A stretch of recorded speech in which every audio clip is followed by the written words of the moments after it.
우리는 거의 매일 이 분노로 인해서 우리 국내외에서 일어나는 아주 안타까운 사고 소식들을 접하게 됩니다.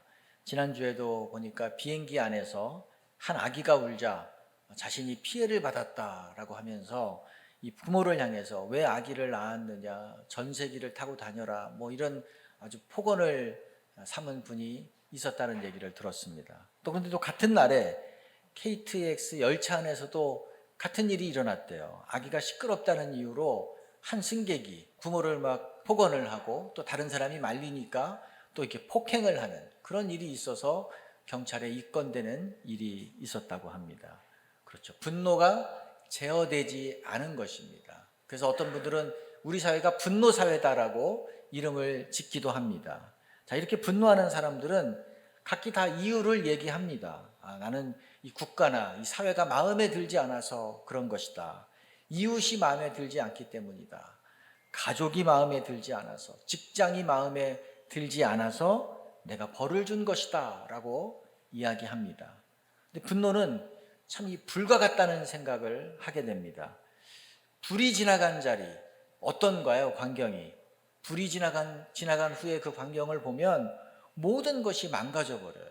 다 폐허가 됩니다. 분노가 표출된 뒤의 모습도 이와 비슷해요. 돌이킬 수 없는 해를 입어요. 이건 뭐 후회해봤자 그때는 또 소용이 없습니다. 근데 오늘 본문에 분노하는 두 사람이 나옵니다. 첫 번째, 나발의 분노가 나와요. 거대한 목장의 주인이죠. 2절에 보니까 이 사람을 완고하고 행실이 악하다라고 평했어요. 성격과 아주 행실이 괴팍한 사람인 거죠. 흥미로운 것은 나발이라는 이름의 뜻이 어리석은 사람, 바보 이런 의미예요. 근데 부모가 귀한 아들의 이름을 바보라고 지었을 리는 없을 거예요.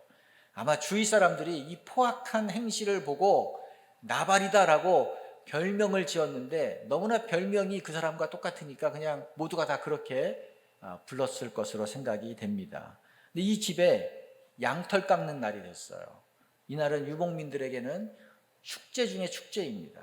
주인은 기분이 좋아서 먹을 음식을 풍성하게 마련하고 사람들에게도 후하게 대접을 합니다. 다윗이 이 소식을 듣고 나발에게 10명의 부하를 보냈습니다. 가서 정중하게 인사를 하고 내 이름을 대라. 그리고 먹을 것을 좀 달라고 요청을 해라. 그러면서 그러는 이유도 잘 설명하라고 얘기해 줍니다. 우리가 그동안 당신의 목자와 양을 해치지 않았습니다. 오히려 도둑들로부터 약탈당하지 않도록 당신의 목자와 양을 우리가 굳건하게 지켜줬습니다. 그래서 오늘 당신이 이렇게 양털을 깎는 일을 한 것이고 재산상의 손실을 입지 않은 겁니다. 오늘 같은 이 축제의 날에 먹을 것을 좀 주십시오. 자, 나발이 이 말을 듣고 어떻게 반응하죠? 10절, 11절을 한번 같이 읽어보죠.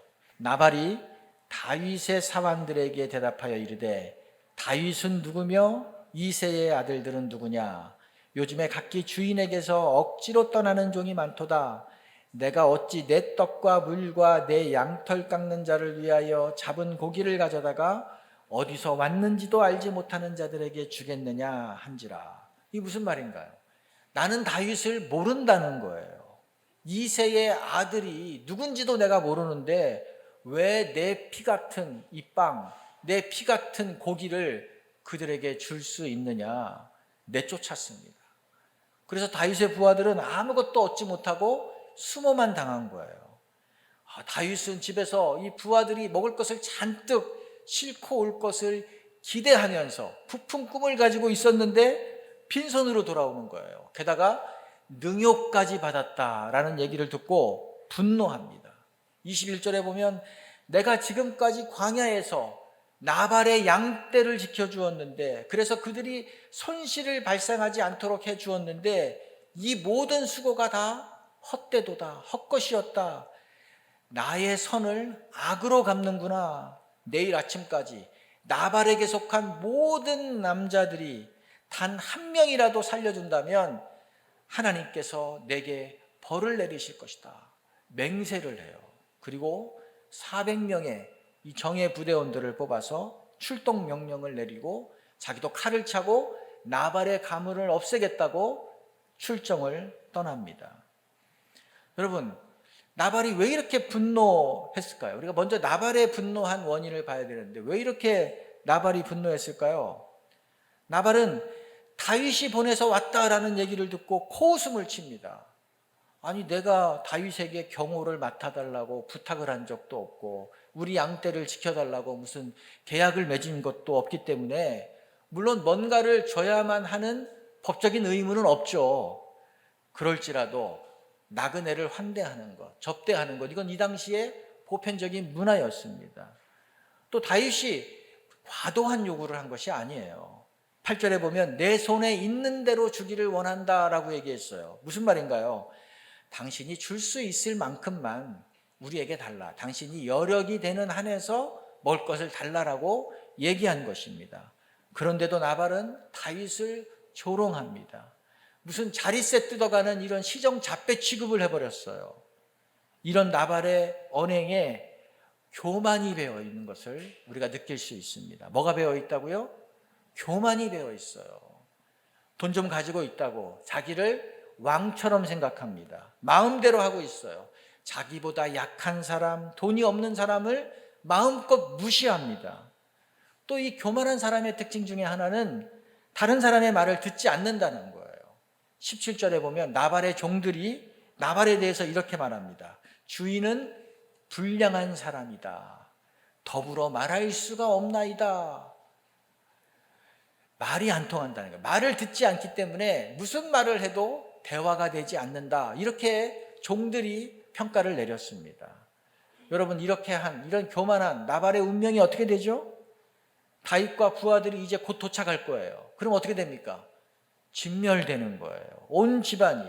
지금 이 잔칫집의 웃음소리가 몇 시간 지나면 곡소리로 다 바뀌게 될 거예요. 한순간에 다 잃는 거죠. 만약에 이 나발이 이 다윗의 부하들의 얘기를 듣고 나서 자기 종들을 불러서 사실관계를 한번 확인했다면 어떻게 됐을까요? 종들이 얘기할 거예요.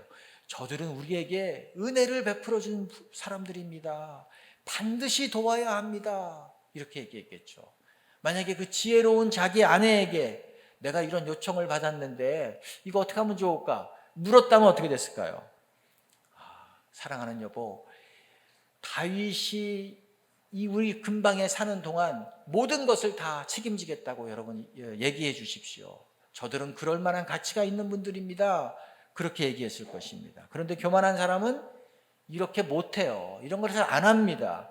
내가 판단자이고 내가 심판자이고 내가 기준이에요. 그래서 내 생각, 내 느낌이 다 맞아요. 다른 사람은 다 틀려요. 결국 이 나발의 자랑은 돈인데 이 돈을 쓰지 못합니다. 써보지도 못하고 죽어요. 사실 이 돈 때문에 그가 망하는 것입니다. 만약 다윗의 요청을 듣고 조금이라도 다윗을 섬겼다면 어떻게 됐을까요? 다윗이 이제 좀 있으면 왕이 되잖아요. 왕이 됐을 때 자기가 어려울 때 도와준 이 나발을 잊지 않을 거예요. 가만두지 않을 것입니다. 최소한 이 축협의 조합장 정도는 시켰을 것 같아요. 아니, 이런 축복의 기회를 본인이 놓쳤단 말이죠. 잠언서 16장 18절을 한번 읽어봅시다. 교만은 패망의 선봉이요 거만한 마음은 넘어집의 앞잡이니라. 이 말이 맞아요. 교만은 패망의 선봉이다. 이 말씀처럼 나발의 모든 것은 그냥 무너져 버렸습니다. 불쌍한 인생의 모델이 되어버렸어요. 얼마나 안타깝습니까? 또 두 번째로 오늘 본문에 다윗의 분노가 나와요.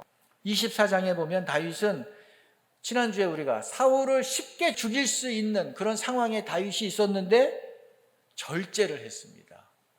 손대지 않았어요. 그리고 하나님의 처분에 맡겼습니다. 그런데 지금은 어떤가요? 겨우 밥 안 준다는 문제를 가지고 분노하고 이성을 잃어버려요. 아니, 이거 어떻게 이렇게 다윗이 이렇게 될 수가 있죠?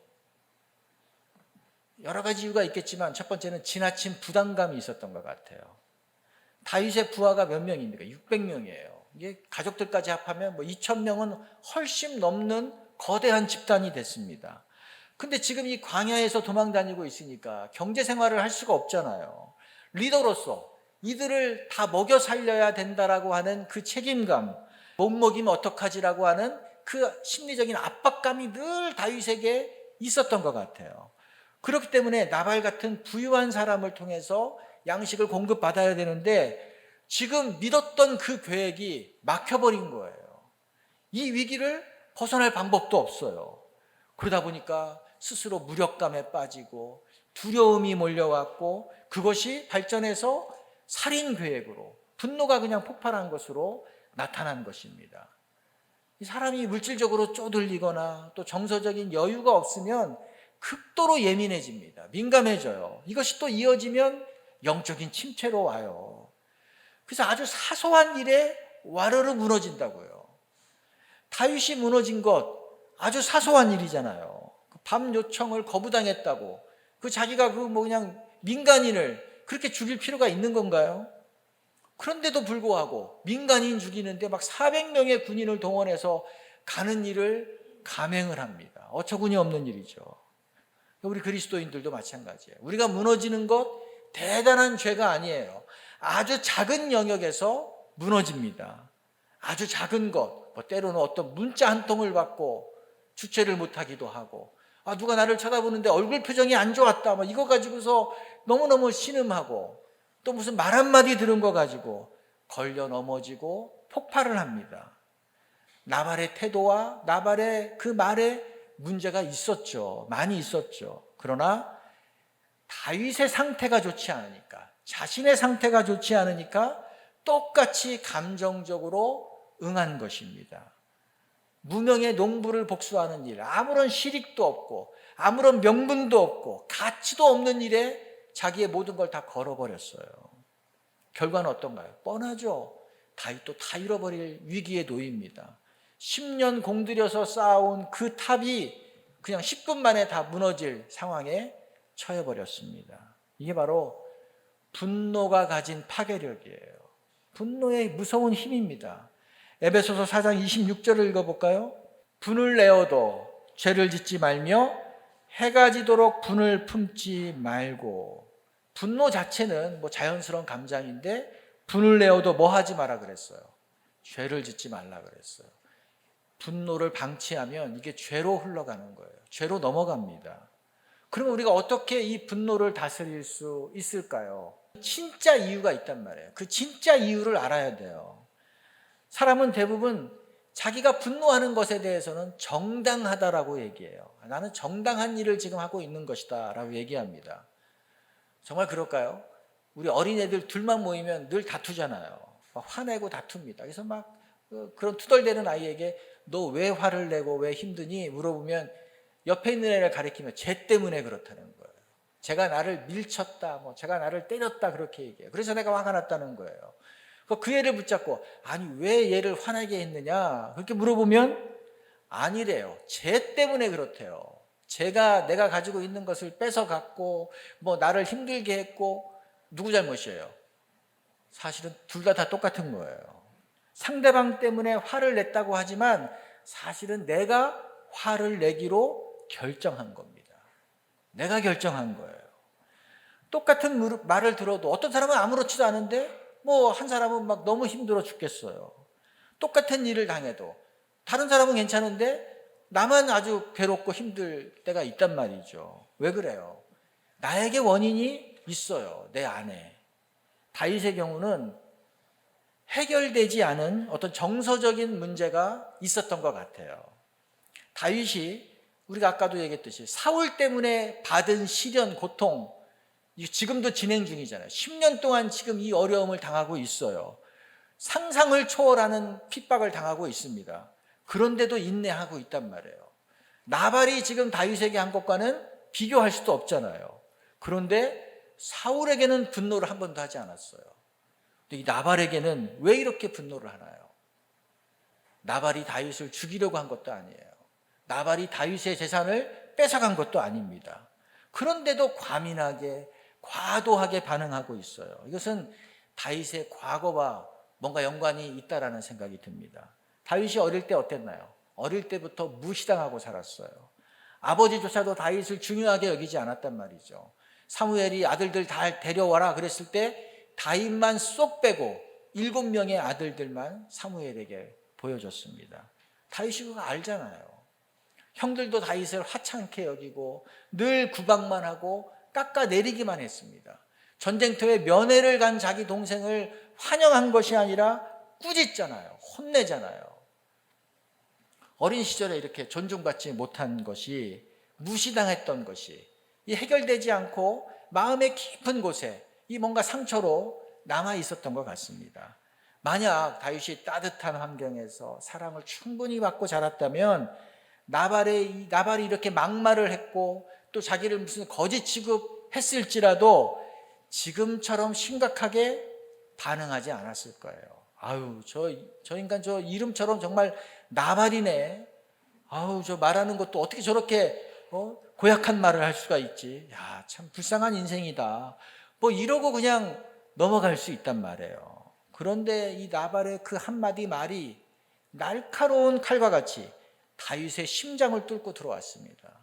나를 무시한다는 생각을 드니까, 나를 모욕했다라는 생각이 드니까 이성을 잃어버려요. 통제할 수 없는 분노가 그를 이끌고 가버립니다.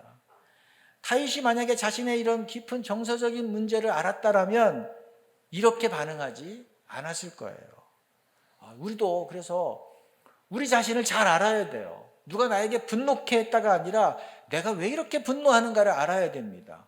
내가 어떨 때 화가 나는지, 무슨 말을 들을 때 내가 정말 발끈하는지, 어떤 상황에 놓였을 때에 내가 나를 주체할 수가 없는 그런 상황에 돌입하는지 알아야 됩니다. 그러면 감정대로 살지 않아요. 감정을 다스리면서 살 수 있습니다. 내가 왜 이 말에 이렇게 심각하게 반응을 하지? 내가 지금 분노하면 어떤 일이 일어날까?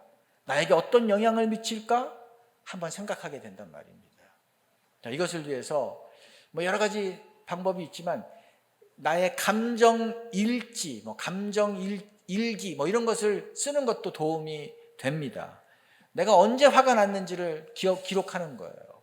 그때 내 마음이 어땠는지, 어떤 상황이었는지, 또 내가 어떻게 반응했는지 이거를 쭉 기록하다 보면은 나중에 나 자신을 알아가요. 성령께서 깨닫게 해주십니다. 또 이 분노에는 에너지가 있단 말이에요. 분노에는 아주 폭발적인 에너지가 있어요. 그래서 이 에너지가 폭발하기 전에 뭘 해야 될까요? 진정시켜야 돼요. 여러 학자들이 제안하는 것을 보니까 이 분노가 일어날 때 바로 말하지 마라. 바로 어떤 행동이나 반응을 하지 마라. 속으로 심호흡을 하면서 열을 세워라. 10가지 세라. 그런 팁을 주더라고요. 근데 이거 맞는 말이에요. 잠시 지연시키면 이게 가라앉습니다. 우리가 막 끓어오르는 물, 그래서 안에 있던 거품이 바깥으로 새어 나올 때 어떻게 하면 되나요? 뚜껑을 잠시 열어놓으면 스스로 가라앉잖아요. 그런 역할을 하는 거예요. 그러면은 이제 감정이 아니라 이성이 돌아오고 이 신앙이 작동을 하는 것입니다. 그러니까 뭐 하라고요? 10번을 세라. 잠시 세라. 이거 할 수 있어요. 제가 해보니까 되더라고요. 더 좋은 방법은 그 자리를 피하는 거예요. 잠시 바깥에 나가서 한 바퀴 돌고 오는 거예요. 부부싸움 할 때 아주 좋은 팁입니다. 한 바퀴 돌고 오면 둘 다 정리가 돼요. 마음이 가라앉아요. 끝까지 가지 않는단 말이에요. 또 세 번째는 이 신뢰할 만한 사람의 도움을 받는 것도 굉장히 좋아요. 내 감정을 객관적으로 다루어 줄 수 있는 사람과 얘기를 하다 보면은 내가 모르는 나를 알 수 있단 말이에요. 내가 알지 못하는 나의 영역이 있다고요. 근데 그거를 깨달을 수 있어요. 자, 어떻게 하면 또 분노를 다스릴 수 있을까요? 첫 번째, 분노의 원인을 알으라 그랬어요. 두 번째는 기도하라예요. 시편에 보면 분노의 표현들이 거침없이 나와요. 당황스러울 때가 있어요. 새가족 한 분이 성경에 이런 글이 나와도 됩니까? 라고 할 정도로 아주 너무 적나라한 표현들이 나온단 말이에요. 시편 109편에 보면 그의 생명이 짧아지게 해주십시오. 그러니까 상대가 일찍 죽기를 바라는 기도를 하는 거예요. 그의 직분을 다른 사람이 뺏어가게 해주십시오. 그의 자녀가 고아가 되게 해주시고 거린이 되게 해주시고 그의 집이 다 황폐해지고 구걸해서 먹고 살게 해주십시오. 이런 내용들이 나와요. 시편 35편에 보면은 왜 원수를 복수하지 않으십니까? 왜 이렇게 지체하십니까? 막 이런 것도 나온다고요. 자기 안의 분노를 솔직하게 이 시편의 기자들이 표현을 했습니다. 누구에게 한 거예요? 누구에게? 사람에게 이렇게 하면 큰일 납니다. 누구에게 했죠? 하나님 앞에서. 하나님 앞에서 내 마음을 완전히 토로했어요. 심지어 없애달라는 표현까지 했으면 다 한 거잖아요.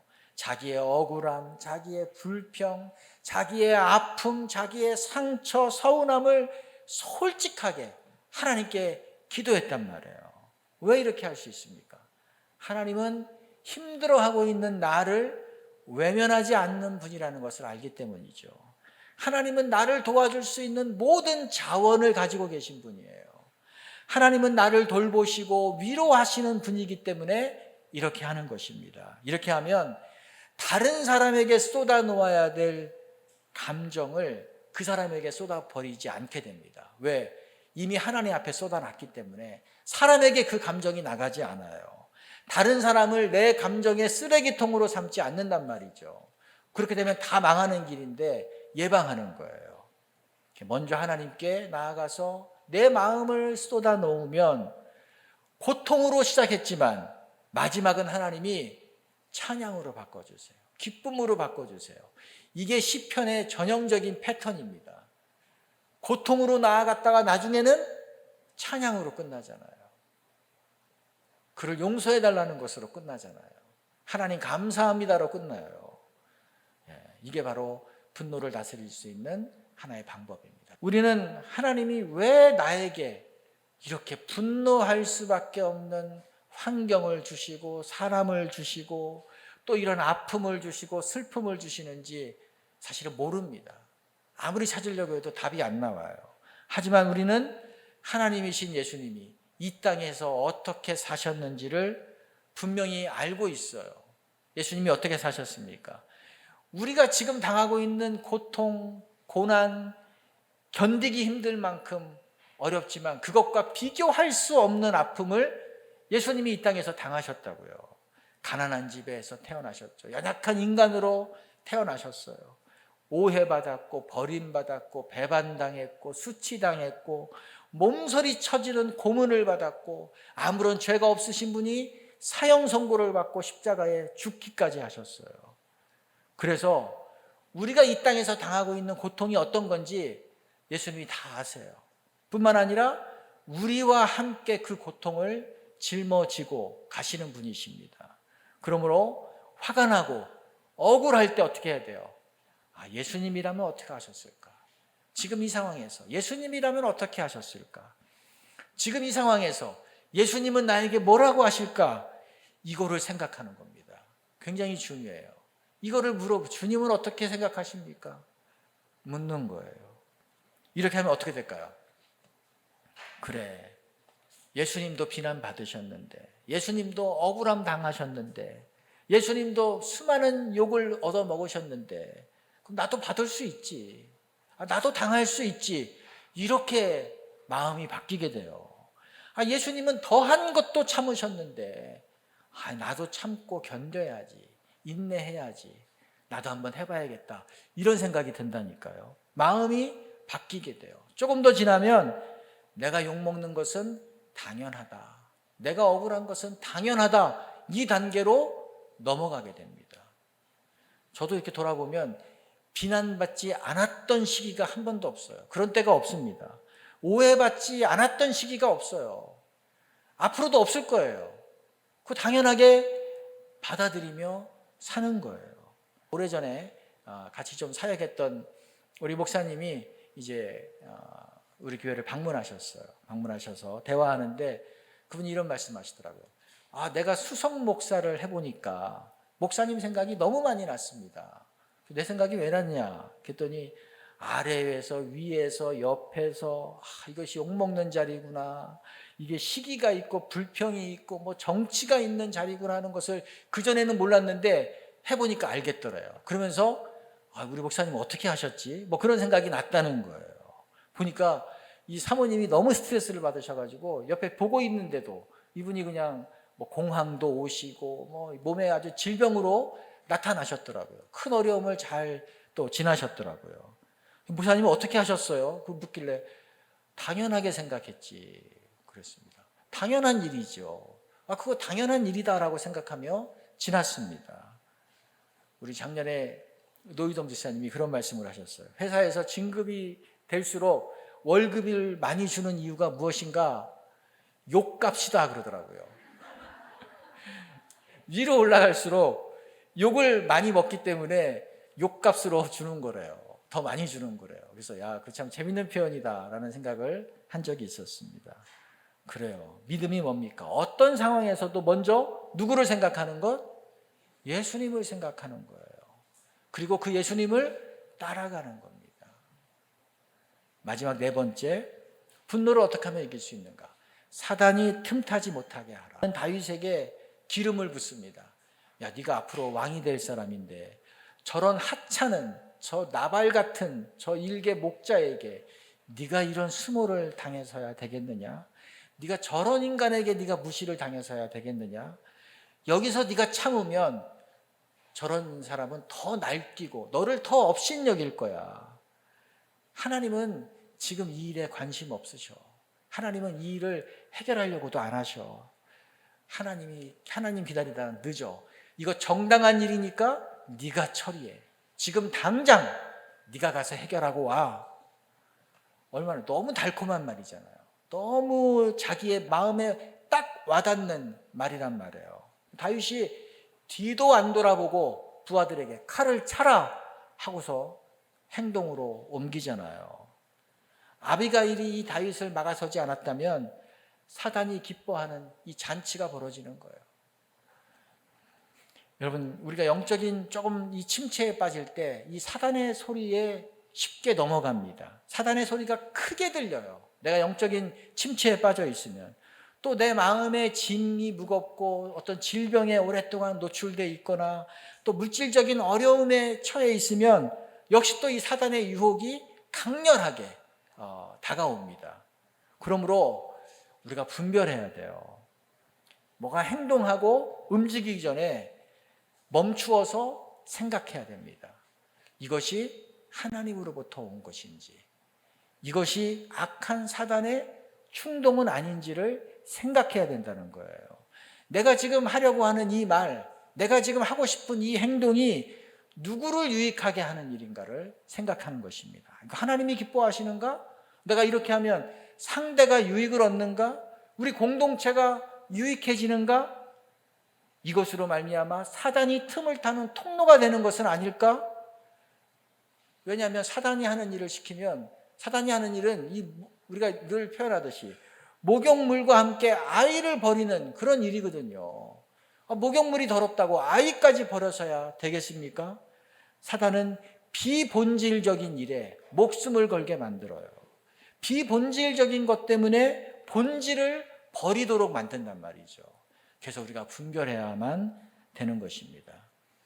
오늘 우리는 사울을 계속해서 이기고 있는 이 다윗이 아주 작은 나발에게서 완전히 무너져 가는 것을 보았습니다.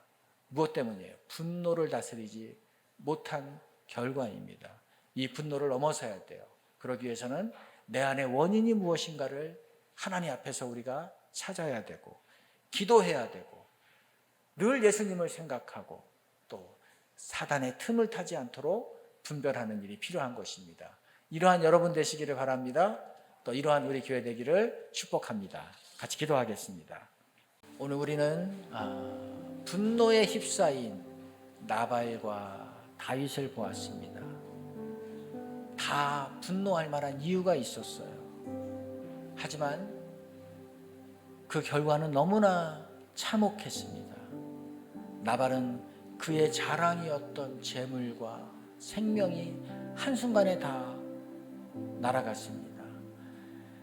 다윗은 악명 높은 사울로 인해 받은 그 고난을 수년째 잘 인내하고 왔는데 나발의 한마디에 무너져 버려요. 그동안 쌓아왔던 믿음, 명성, 헌신, 수고 다 물거품 될 위기에 놓여 있습니다. 분노의 감정은 자연스러운 일이에요. 하지만 이것을 다스리지 않을 때, 다스려지지 않을 때의 파괴력은 이건 거대한 불처럼 우리의 모든 것을 삼켜버립니다. 그러므로 이 불쏘시개를 하는 그 역할, 그 원인을 우리가 제거해야 되는 것입니다. 알아야만 되는 것입니다. 사람에게 쏟아놓은 분노는 모든 것을 다 깨트리지만 하나님께 쏟아놓으면, 기도하면 그것이 진정되고 해결된다는 것도 보았습니다. 우리에게는 분노할 권리가 없어요. 예수님처럼 비난받고 억울함 당할 권리만 우리에게 있는 것입니다. 이 땅을 사는 동안은 그래요. 주님 앞에 서면 그것도 다 해결될 것입니다. 그러므로 기도합시다. 내 안에 은혜가 많고 은혜가 없고 환경에 눌려서 마음의 넉넉함과 풍성함이 이뤄지면, 사라지면 감정을 다스리지 못합니다. 오히려 감정에 이끌려가요. 그래서 실수하고 반복해서 넘어집니다. 그러므로 무엇보다도 하나님 은혜로 채워주십시오. 말씀으로 채워주십시오. 성령으로 충만하게 해주십시오. 기도의 분량을 채우는 자가 되게 해주십시오. 그래서 사단에게 틈을 주는 자가 아니라 사단을 분별하여 대적하여 승리하는 자가 되게 해주십시오. 넘어서는 자가 아니라 일어서고 걷고 뛰어 주님의 일을 이루는 자가 되기를 원합니다. 우리를 충만하게 해주십시오. 우리 자신을 위해서 같이 한번 기도하겠습니다. 사랑하는 아버지 하나님, 오늘 우리에게 다윗의 분노, 나발의 분노를 보게 했습니다. 하나님, 그 분노의 원인이 무엇인지, 그 분노의 밑바탕에 무엇이 있는지를 우리가 살펴보았습니다. 사랑하는 아버지 하나님, 그것이 무엇이었던가 내가 원인이었고 내가 그것을 일으킨 자였음을 고백합니다. 다른 사람을 탓하는 것에서 이제 돌아서게 도와주시옵소서.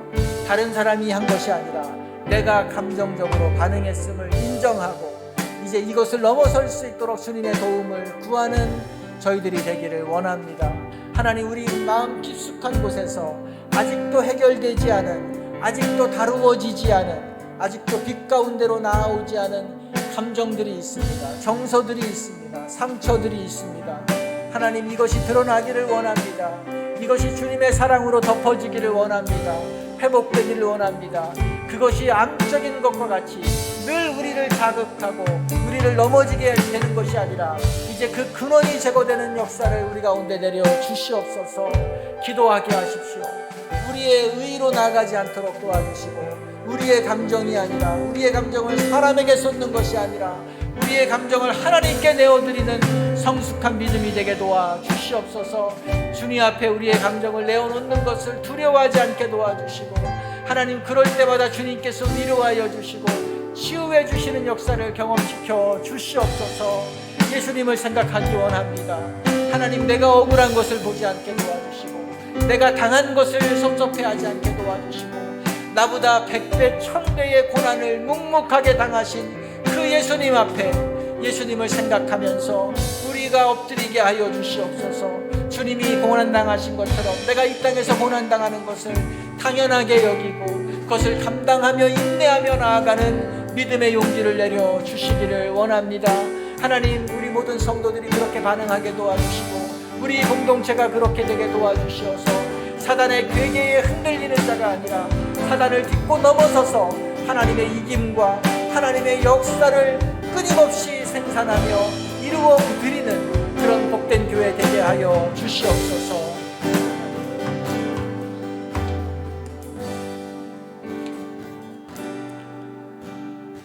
그렇습니다. 우리가 분노를 쏟아내는 것, 아주 작은 것 때문이라 그랬어요. 작은 것에 의해서 무너지지만 그 결과는 너무나 큰 것을 우리는 나발을 통해서, 다윗을 통해서 보았습니다.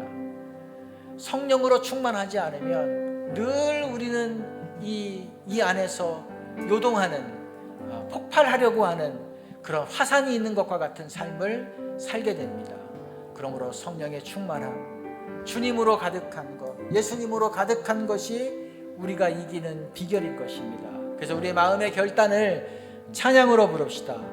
성령으로 충만하게 해주십시오. 성령님과 함께 매일매일 살아가겠습니다. 내가 매일 기쁘게 순례의 일행함 주의 팔이 나를 안보함이요 내가 주의 큰 복을 받는 참된 비결은 주의 영이 함께함이라 성령이 계시네 할렐루야 함께하시네 좁은 길을 걸으며 감사 기뻐하는 것 주의 영이 함께함이라 전에 죄에 빠져서 평안함이 없을 때 예수 십자가의 공복 힘입어 그 발 아래 엎드려 참된 평화 얻으며 주의 영이 함께함이라 성령이 계시네 할렐루야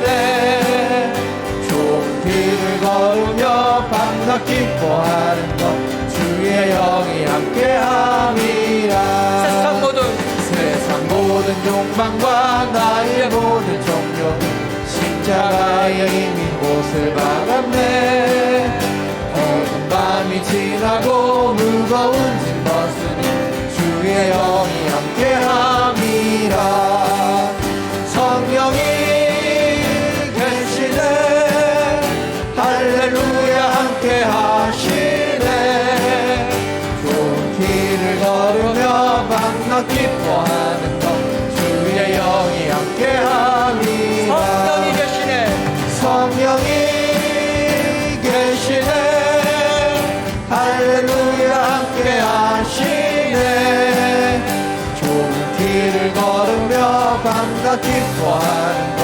주의 영이 함께함이라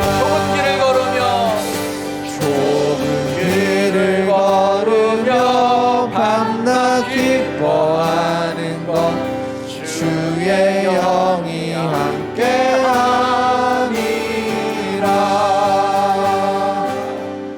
아멘. 그렇습니다. 좁은 길을 걷는 것은 하나도 기쁜 일이 아니에요. 넓은 길을 걸어야 되고 대로를 가야 되고 고속도로를 가야 신나는데 좁은 길은 험한 길이고 흙길이고 꼬부랑 길이고 몸이 힘들고 마음이 힘들고 먼 길이지만 기뻐하는 이유는 주의 성령이 있기 때문이라고 그랬습니다.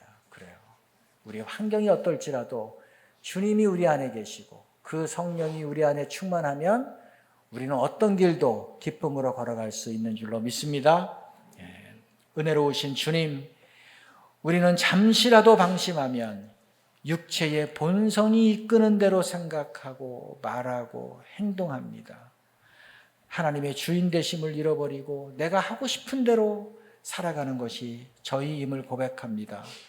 그 결과는 언제나 후회이고 단절이고 무너짐이고 파괴임에도 불구하고 경험했음에도 불구하고 잘 고쳐지지 않습니다.